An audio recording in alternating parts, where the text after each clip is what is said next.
Respected all parents and all my dear students, very good morning all of you.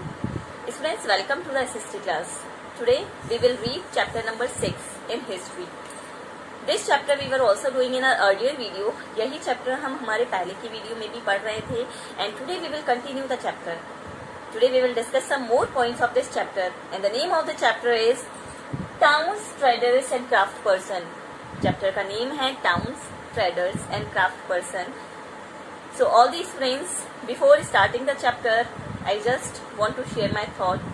आप लोग के साथ मैं एक विचार शेयर करना चाहूँगी and the thought of the day is respect your parents, respect your elders, respect your parents. बेटा माँ बाप की रिस्पेक्ट करो, अपने से बड़ों की रिस्पेक्ट करो. माता पिता जो हैं वो भगवान का वरदान होते हैं. जिन बच्चों के माँ बाप नहीं हैं उनसे पूछिए कि क्या वैल्यू होती है माता पिता की. तो इसीलिए बेटा माता पिता अगर डांटते भी हैं, अगर कुछ कहते भी हैं तो वो सब हमारे भले के लिए कहते हैं. तो हमें उनकी जो भी बात कह रहे हैं हमें उनको इम्प्लीमेंट करना चाहिए, उनकी बात माननी चाहिए. और मैं तो कह रही हूँ कि बेटा अभी आप घर पर हैं तो आप अपनी मदर की छोटी छोटी कामों में हेल्प भी करवाइए और देखिए कि उनको कितना अच्छा फील होता है. अगर हम नहीं कर सकते हैं बड़े बड़े काम, मैं ये नहीं कह रही जैसे आप खाना बनाओ और बड़े बड़े काम करो, लेकिन एटलीस्ट उनसे अगर आप पूछोगे भी ना कि mother what can I help you, मैं आपकी कुछ मदद करूं, मैं कुछ काम हो तो मुझे बताओ, तो बेटा वो हमारा जो सेंटेंस है ना वो ही हमारे पेरेंट्स के लिए बहुत ज़्यादा बड़ा सेंटेंस होगा. तो इसीलिए माता पिता जो भी काम करते हैं, जो भी अगर हमको कुछ डांट रहे हैं, वो कुछ कह रहे हैं तो वो हमारे भले के लिए कहते हैं. हमें उनकी बातों का कभी बुरा नहीं मानना चाहिए, बल्कि हमें ये कोशिश करनी चाहिए कि हम क्या करें ऐसा कि हम उनको खुशियाँ दे सकें. जो कुछ वो हमारे लिए कर रहे हैं तो उसके बदले में हम उनके लिए क्या कर सकते हैं. तो बेटा आप लोग अच्छे से जानते हैं उसके बदले में हम क्या कर सकते हैं. उन अच्छे से अगर हम पढ़ाई करते हैं तो हमारे पेरेंट्स कितना खुश हो जाते हैं. तो आप सिर्फ एक ही रूप में उनको खुशियाँ दे सकते हैं, अच्छे से पढ़ाई करके. उन्हें कहना ही नहीं पड़ना चाहिए कि पढ़ाई करो, अपना लर्निंग वर्क करिए, राइटिंग वर्क करिए. ये तो आपकी खुद की ड्यूटी है. उनके कहने से पहले ही आपका जो काम है वो कंप्लीट हो जाना चाहिए. तो आई होप बच्चों जो मैंने बात कही है उस चीज़ को आप सोचेंगे, इम्प्लीमेंट करेंगे. माता पिता को कभी भी उल्टा जवाब नहीं देंगे, उनके साथ आर्ग्यूमेंट नहीं करेंगे. अगर वो कुछ भी कहते हैं तो उस बात को मानेंगे, उनकी रिस्पेक्ट करेंगे. अपने से बड़े जो भी आपके बड़े हैं सबकी रिस्पेक्ट करो, रिस्पेक्ट से बात करिए. अगर कोई कुछ कह भी रहा है तो वो आपके भले के लिए ही कह रहा है, तो उस चीज़ को हमें माइंडली नहीं लेना चाहिए और हमें कभी भी किसी के साथ आर्ग्यूमेंट नहीं करना चाहिए. So all these friends, now let's come to the topic. देखिए ये जो चैप्टर है towns, traders and craft person, जैसा कि मैंने आपको पहले की वीडियो में बताया था कि ये चैप्टर मेडिवल पीरियड से रिलेटेड है. मेडिवल पीरियड में टाउन्स का जो डेवलपमेंट है वो किस तरह से हुआ था. मैंने आपको पहले भी बताया था कि मेडिवल पीरियड में अर्बनाइजेशन का विकास हो चुका था. अर्बनाइजेशन का मतलब आप लोग जानते हैं जब दूसरी कंट्री से जब हमारी कंट्री में रूल करने लगे, दूसरी कंट्री के जो लोग हैं वो हमारी कंट्री में आके रूल करने लगे, एस्टैब्लिश हो जाएं, तो उसे कहते हैं अर्बनाइजेशन. तो मेडिवल पीरियड में अर्बनाइजेशन डेवलप हो चुका था और अर्बनाइजेशन के साथ साथ टाउन्स की जो कंडीशन है, जो टाउन्स है उनका भी काफी हद तक डेवलपमेंट हो चुका था. टाउन्स के बारे में भी बेटा हमने पढ़ा था इसके पहले की वीडियो में कि टाउन्स 4 रूपों में डिवाइडेड था. टेम्पल टाउन, जहाँ पर बहुत सारे मंदिर बने हुए होते थे, जिस टाउन में ज्यादा से ज्यादा मंदिर बने हुए होते थे, जहाँ पर से एक धार्मिक जगह मानी जाती थी, तो वो था टेम्पल टाउन. सेकेंड हमने पढ़ा था टेम्पल टाउन के बाद एडमिनिस्ट्रेटिव टाउन, यानी जहाँ से शासन रन किया जाता था, किससे कितना टैक्स वसूल करना है, किस तरह से शासन चलाया जाना है, तो उस टाउन को कहा जाता था एडमिनिस्ट्रेटिव टाउन. थर्ड था कमर्शियल टाउन, जहाँ से व्यापार किया जाता था, जो व्यापारी हैं सामान का लेन देन करते थे, वो था कमर्शियल टाउन. फोर्थ था पोर्ट टाउन, यानी जिस टाउन में सी रूट के माध्यम से, सी रूट के थ्रू दूसरी जगह से इंपोर्ट एक्सपोर्ट किया जाता था, सामान का लेन देन किया जाता था, तो जिस टाउन से ये प्रोसेस किया जाता था उस टाउन को कहा जाता था पोर्ट टाउन. तो इस तरह से टाउन 4 पार्ट्स में डिवाइडेड थे. तो मेडिवल पीरियड में बेटा 3 टाउन ऐसे हैं जो बहुत ज्यादा ही इम्पोर्टेंट, उनकी वैल्यू बहुत ज्यादा इम्पोर्टेंट थी. एक तो हम्पी, सूरत एंड मसूलीपट्टनम। मेडिवल पीरियड में हम्पी, सूरत और मसूलीपट्टनम ये तीनों ही टाउन बिल्कुल बहुत ज़्यादा इम्पोर्टेंट थे।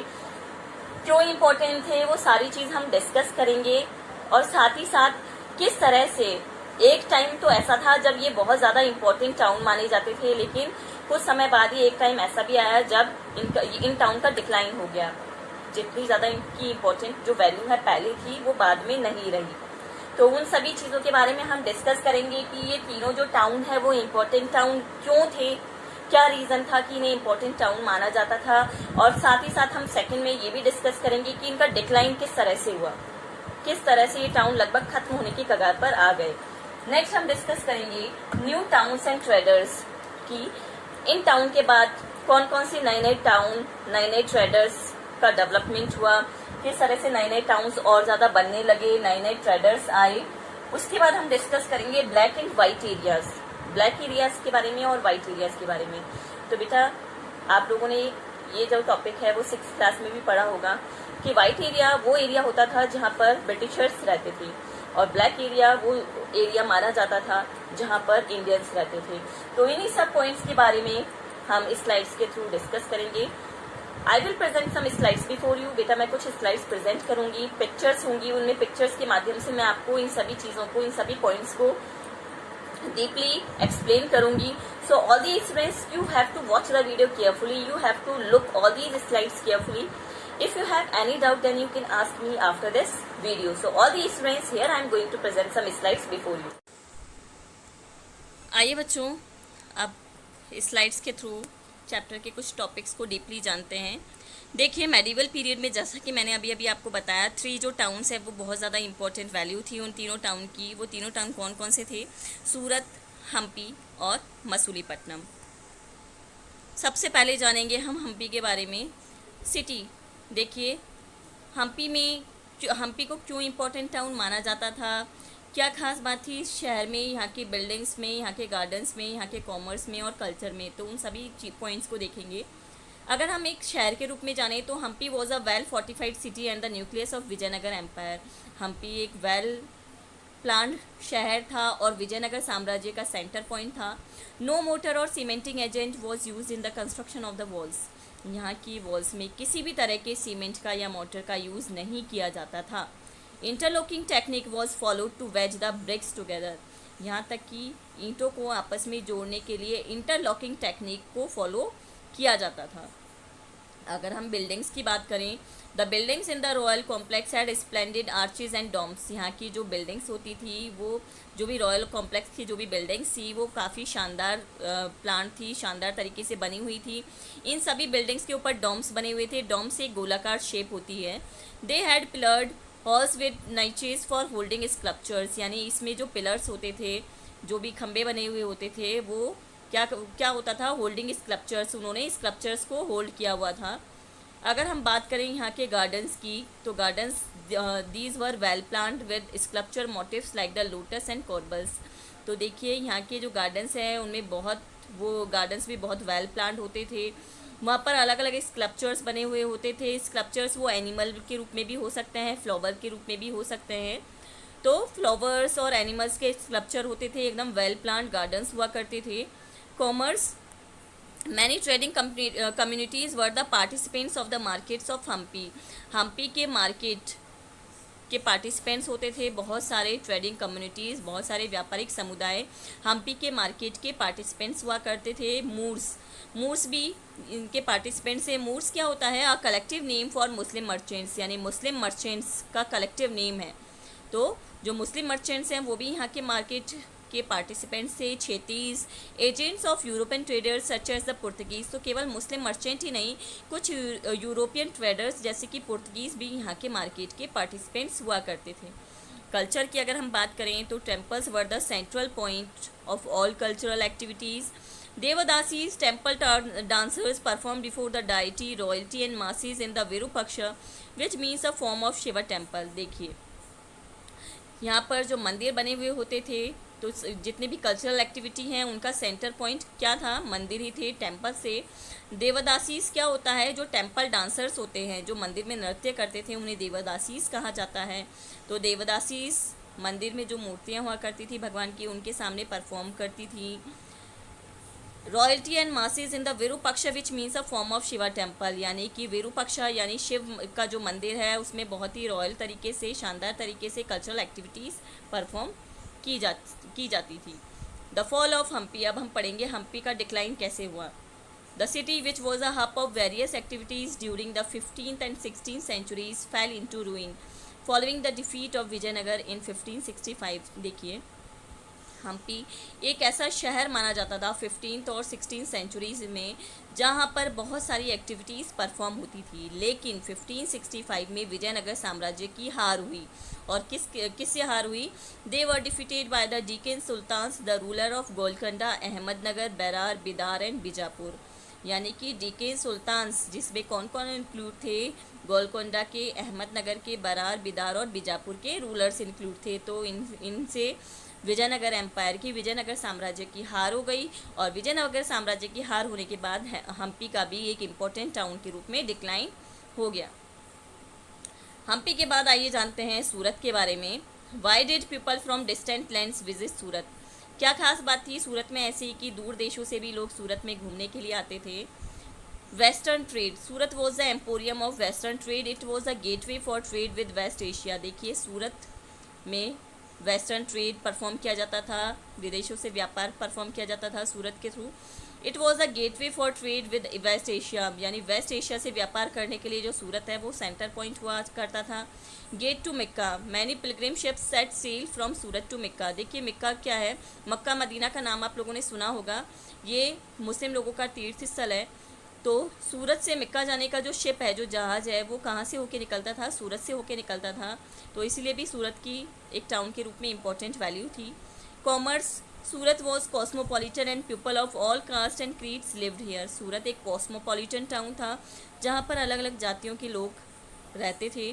The Portuguese, Dutch and English had their warehouses and factories here. Portuguese, Dutch और इंग्लिश लोगों की यहाँ पर फैक्ट्रीज हुआ करती थी, वेयर हाउसेज हुआ करते थे। Textiles, the textile of Surat were famous for their gold-lace borders और जरी and were in demand in West Asia, Africa and Europe। सूरत का जो टेक्सटाइल है, जो सूरत का जो गोल्ड लेस बॉर्डर का जो वर्क होता था, जिसे कि जरी भी कहा जाता है, वो वेस्ट एशिया में, अफ्रीका में और यूरोप में काफ़ी ज़्यादा डिमांड में था। Infrastructure, the city had magnificent building, pleaser parks and numerous rest houses. इस शहर में बहुत शानदार बिल्डिंग्स, प्लीजर पार्क्स और न्यूमरस बहुत सारे रेस्ट हाउसेस भी थी। बैंकिंग, द काठियावाड़ सेठ और mahajans had used banking houses at Surat even in the distant market of Cairo, Egypt, Basra in Iraq and Antwerp in Belgium the Surat hundis were honoured. देखो जो सूरत के काठियावाड़ सेठ हैं, महाजन्स हैं, तो इनके काफ़ी सारे बैंकिंग हाउसेस थे, बहुत बड़े बड़े बैंकिंग हाउसेस थे सूरत में। और यहाँ तक कि जो डिस्टेंट जो मार्केट है इजिप्ट का, इराक का और बेल्जियम का, तो यहाँ पर सूरत की जो हुंडीज़ हैं उसको ऑनर किया गया था। अब बच्चों हम जानते हैं कि क्या रीज़न था कि सूरत भी नष्ट होने के जो सूरत की जो इम्पोर्टेंट जो वैल्यू है वो डिक्लाइन हो गई, वो ख़त्म हो गई। तो सूरत की जो इम्पोर्टेंस थी वो ख़त्म हो गई। तो उसके ख़त्म होने के पीछे रीज़न क्या है? The following factors are responsible for the decline of Surat in the 17th century. Surat का डिक्लाइन हो गया था 17th सेंचुरी में, उसके लिए कौन कौन से फैक्टर्स रिस्पॉन्सिबल थे आइए जानते हैं। Loss of markets and productivity because of the decline of the Mughal empire. देखिए जब मुगल एम्पायर ख़त्म होने की कगार पर आ गया तो मुगल एम्पायर के साथ साथ जो मार्केट्स हैं, जो प्रोडक्ट्स हैं, वो भी लगभग ख़त्म हो गए। Control of the sea routes by the Portuguese ने सूरत में जो सी रूट है उसका कंट्रोल अपने हाथों में ले लिया था। Competition from Bombay where the East India Company shifted its headquarters in 1668। देखिए पहले ईस्ट इंडिया कंपनी का जो हेडक्वार्टर है वो सूरत में था, लेकिन 1668 में ईस्ट इंडिया कंपनी ने अपना हेडक्वार्टर बॉम्बे में शिफ्ट कर लिया था। अब बच्चों हम जानेंगे मसूलीपट्टनम के बारे में। देखिए a fish port town, Masulipatnam एक फ़िश पोर्ट टाउन था। Situated on the delta of Krishna river, Krishna नदी के तट पर बना हुआ था। A centre of intense activity, बहुत सारी एक्टिविटीज़ परफॉर्म होती थी। Dutch and English East India company tried to control it. Dutch और इंग्लिश ईस्ट इंडिया कंपनी ने भी इसको अपने कंट्रोल में लेने की कोशिश की। इतना ज़्यादा इम्पोर्टेंट वैल्यू थी मसूलीपट्टनम की कि डच और इंग्लिश ईस्ट इंडिया कंपनी ने भी ट्राई किया था यहाँ मसूलीपट्टनम को अपने कंट्रोल में लेने के लिए। The fort eight Masulipatnam was built by the Dutch, यानी मसूलीपट्टनम के जो किले थे, जो फोर्ट्स थे, वो डच लोगों द्वारा बनवाए गए थे। टैक्टिक्स ऑफ गोलकोंडा रूलर्स, देखिए गोलकोंडा रूलर्स की क्या नीति अपनाई थी उन्होंने। The Qutb Shahi rulers of Golconda impose royal monopolies on the sale of textile, spices and other items to prevent the trade passing completely into the hands of the various East India company. देखिए गोलकोंडा के जो Qutb Shahi rulers थे उन्होंने अलग अलग नीतियाँ बनाई थी ताकि यहाँ का जो टेक्सटाइल, स्पाइसेस और दूसरे आइटम का जो व्यापार है वो ईस्ट इंडिया कंपनी के हाथों में ना जा सके। कंपटीशन अमॉन्ग ट्रेडर्स, यहाँ पर व्यापारियों में आपस में कंपटीशन था। Fierce competition among various trading groups made the city populous and prosperous, व्यापारियों के बीच में इतना ज़्यादा कंपटीशन था कि इस कंपटीशन ने इस शहर को काफ़ी ज़्यादा पॉपुलर कर दिया था। Role of Mughal rulers, in 1686 to 87 Mughal emperor Aurangzeb annexed Golconda. 1686 से 1687 के बीच में मुगल सम्राट औरंगजेब ने गोलकोंडा को अपने हाथों में, अपने कंट्रोल में ले लिया था।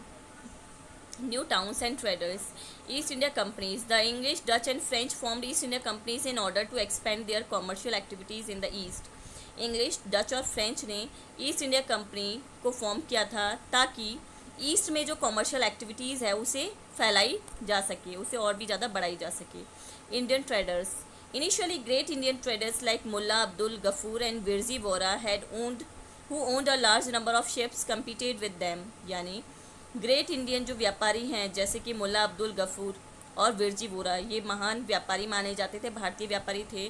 who owned a large number of ships competed with them, यानी इन्होंने बहुत बड़े बड़े शिप्स के ओनर थे ये। Hold of European companies, however the European companies use their naval power to gain control of the sea trade and force Indian traders to work as their agents, यानी कि जो यूरोपियन कंपनीज़ हैं उन्होंने अपनी power का use किया ताकि वो जो व्यापार है, जो समुद्री व्यापार है, इंडियन व्यापारियों द्वारा जो भी समुद्री व्यापार किया जाता है उसे अपने कंट्रोल में ले सके। Supremacy of English, ultimately the English emerge as the most successful commercial and political power in the subcontinent. देखिए मसूलीपट्टनम का भी जो कंट्रोल है वो भी इंग्लिश लोगों ने अपने हाथों में ले लिया था और फाइनली क्या हुआ, जो इंग्लिश है वो मोस्ट सक्सेसफुल कमर्शियल और पॉलिटिकल पावर उनमें मानी जाती थी पूरे सब कॉन्टिनेंट में। Demand for Indian textile, the spurt in demand for good like textile lead to a great expansion of the crafts of spinning, weaving, bleaching, dyeing etc. With more and more people taking them up, Indian textile designs became increasingly refined. However, this period also saw the decline of the independence of craftsperson. देखिए आप लोग सभी जानते हैं, मैंने इसके पहले के वीडियो में आपको बताया था, demand for the Indian textile की बहुत ज़्यादा डिमांड थी, जिसके अंतर्गत spinning, weaving, bleaching, dyeing etc. ये सारी चीज़ें इंक्लूड थी। With more and more people taking them up, अब क्या हुआ, ज़्यादा से ज़्यादा डिमांड ज़्यादा थी तो ज़्यादा से ज़्यादा लोग इस काम को सीखने लगे, इस काम को करने लगे। Indian textile designs became increasingly refined, और उसके बाद इंडियन टेक्सटाइल जो डिज़ाइन है वो बढ़ता ही चला गया, ये जो काम है वो बढ़ता ही चला गया और जो मोस्टली जो क्राफ्ट पर्सनस हैं वो क्या हो गए, वो धीरे धीरे मतलब कम होते चले गए। System of advances, they now begin to work on a system of advances which mean that they had to weave cloth which was already promised to European agents. अब जो वीवर्स हैं उन्हें यूरोपियन एजेंट्स के लिए कपड़े तैयार करने होते थे। Weavers no longer had the liberty of selling their own cloth और वीविंग देयर ओन पैटर्न्स। अब वीवर्स को बिल्कुल आज़ादी नहीं थी कि वो अपने पैटर्न्स के अकॉर्डिंग कपड़े तैयार कर सकें। They had to reproduce the design supplied to them by the company agents, उन्हें वही डिज़ाइन के कपड़े तैयार करने होते थे जो कि कंपनी एजेंट द्वारा उन्हें भेजा जाता था। देखो new cities, the 18th century saw the rise of Bombay, Calcutta and Madras which are nodal cities today. और उसके बाद 18th सेंचुरी में बॉम्बे, कलकत्ता, मद्रास बहुत सारे नए नए सिटीज़ आए जिनकी इम्पोर्टेंस बढ़ती चली गई। Black and white areas, the black or native trader craft person were confined here while the white rulers occupied the superior residencies of Fort St. George in Madras और Fort St. William in Calcutta। देखिए बेटा black area और white area क्या होता था, black area वो area होते थे जहाँ पर इंडियंस, नेटिव जो ट्रेडर हैं, क्राफ्ट पर्सनस हैं, वो लोग रहते थे और वाइट एरिया में जो फॉरेनर्स हैं वो लोग रहते थे, उन्हें वाइट एरिया कहा जाता था। तो स्टूडेंट्स इस तरह से हमने इस चैप्टर में पढ़ा टाउन्स के बारे में, ट्रेडर्स के बारे में, क्राफ्ट पर्सन्स के बारे में, किस तरह से इनकी जो इम्पोर्टेंट वैल्यू थी एक समय में, लेकिन धीरे धीरे धीरे जो क्राफ्ट पर्सन हैं, जो वीवर्स हैं, ट्रेडर्स हैं, वो भी डिक्लाइन होते चले गए, वो भी ख़त्म होने के कगार पर होते चले गए। उनको अपना जो काम है, जिस चीज़ में उनकी स्पेशलिटी थी, उस काम को छोड़कर उन्हें दूसरे काम करने पड़े, क्योंकि ईस्ट इंडिया कंपनी और जो ब्रिटिशर्स थे वो चाहते थे कि जो इंडियंस वही काम करें जो कि उन्हें ऑर्डर दिया जा रहा है, जो कि उन्हें बताया जा रहा है। उन्हें कोई आज़ादी नहीं थी कि वो अपने अकॉर्डिंग काम कर सके। उन्हें जो बताया जाता था, जो डिज़ाइन दी जाती थी, उन्हें वही डिज़ाइन के अकॉर्डिंग काम करना होता था। तो इस तरह से स्टूडेंट्स हमने इस चैप्टर में टाउन्स के बारे में, ट्रेडर के बारे में और क्राफ्ट पर्सन्स के बारे में डिस्कस किया। आई होप आपको ये चैप्टर समझ में आया होगा। इस पूरे वीडियो को ध्यान से देखना, कहीं पर कोई भी डाउट होता है you can ask me any time. So till then all students keep learning, stay home, stay safe, take care all and thank you for watching this video.